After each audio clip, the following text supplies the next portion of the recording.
Hello, in this video I want to show you how to pack your files into RAR and zip archives using app called RAR on a Black Shark Pro 5.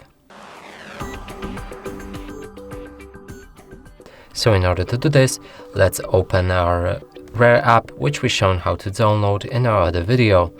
Now let's find the folder that contains the files that we want to pack, and mine is DCIM. Here find the camera, and there's 4 pictures. Now select each file that you want to pack, click on this plus button. Now we'll be able to change archiving options, so you can pick a name, set the password, change the extension for this file, change any of these options.